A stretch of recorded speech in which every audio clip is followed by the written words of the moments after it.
Hello everyone and welcome to the first episode of Sew Together January. If you're new here, I'm Carolina, and throughout the month of January I will be sharing sewing knowledge and sewing tips over my Instagram, and every Sunday I will be sharing a free sewing tutorial here on YouTube. I started sewing 6 years ago and I love it so much that one of my main goals this year is to reach as many of you as possible, just to encourage you to start sewing or simply to inspire you to sew more every day. So if you'd like to join this challenge, you can even sign up using the link down below. By signing up, you will be receiving all the materials needed for each tutorial every Sunday morning, even the pattern if you don't want to draft it yourself, so you can start sewing straight away. Today is our first Sunday tutorial and we are going to sew a breakfast placemat. I see them all over my Pinterest and I think they are so cute and practical, and I've been wanting to make some for my family for a while, so I thought it was like the perfect project to get started with this challenge. They are very easy to make,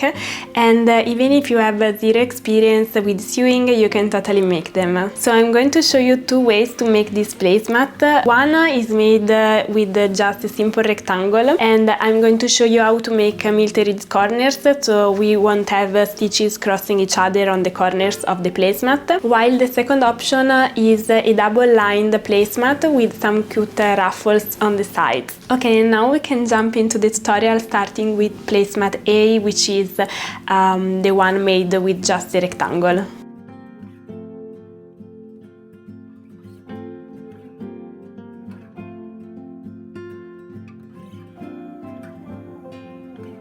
When cutting the pattern pieces, remember to position them along the grain line.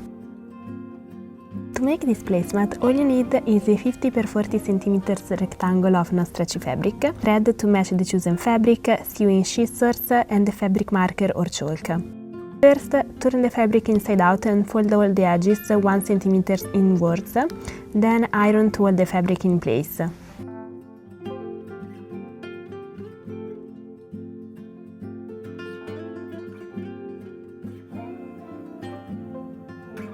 At this point, mark 5 cm on all 4 corners of the placemat and then join them with a line using a fabric marker or a chalk.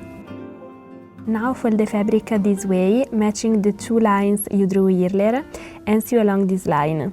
If you want, you can secure the corners with pins to keep them in place before sewing.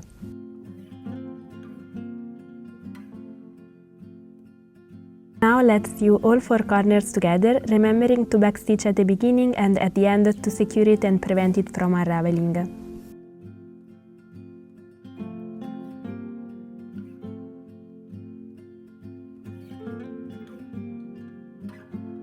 At this point we will have something like this, with all 4 corners sewn together. Now we can cut out the excess fabric before turning them over. When turning the corners, we can use embroidery scissors to help us make sure that the edges are nice and sharp and not too rounded. At this point, our placemat is almost done. Let's iron all the edges of the placemat before sewing them and finishing our project. And now that the fabric is secured by ironing, we can sew along the entire edge of the placemat from start to finish. We will sew with a very small seam allowance of a few millimeters.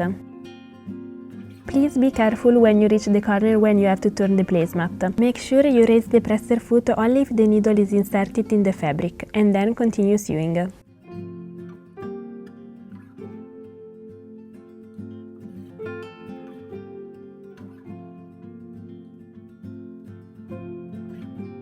And here it is, the final result of our first placemat. Okay, now let's move on to the placemat B. Again, position the pattern pieces parallel to the selvage before cutting. In this case, we will cut 2 44 x 34 cm rectangles and 2 55 x 7 cm rectangles, which we will use for the ruffles.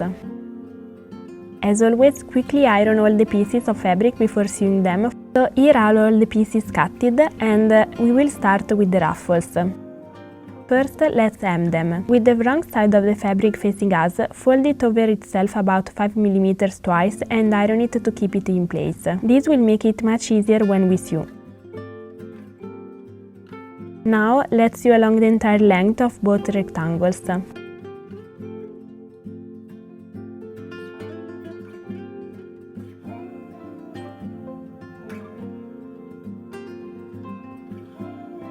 At this point, we fold the shorter sides over themselves, iron them, and we sew them just as we did before.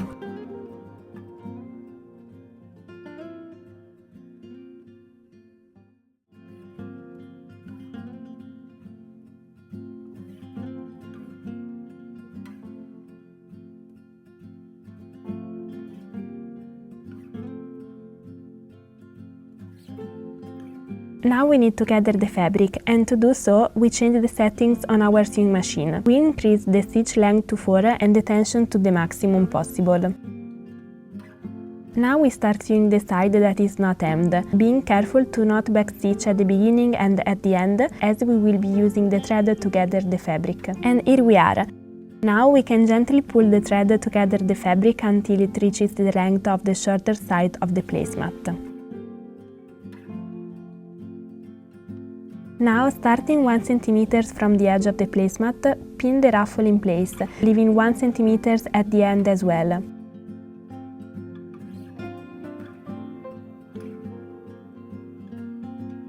Now we can sew both sides. Remember to reset your sewing machine to the default settings and sew with 1 cm seam allowance.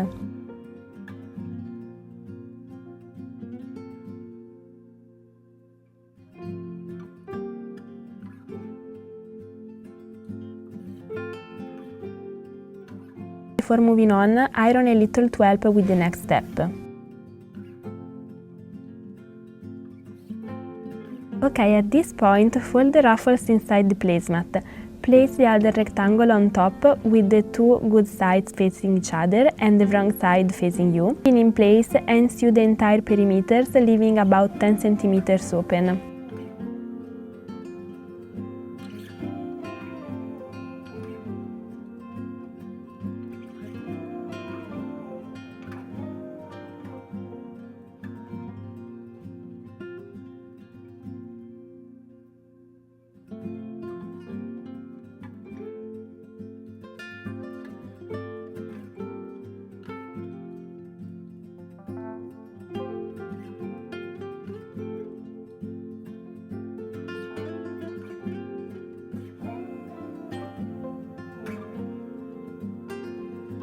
Now we cut some fabric from the corners like this and turn the placemat inside out, pulling it out from the side we left open earlier.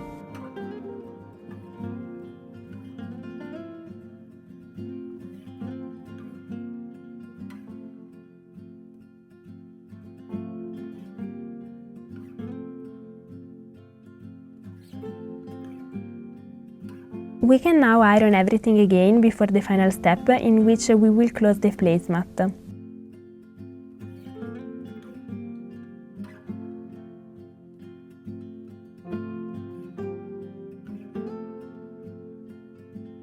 And now that everything is ironed, we can sew along the entire perimeter just a few millimeters away from the edge of the placemat to close it and secure the ruffles in place.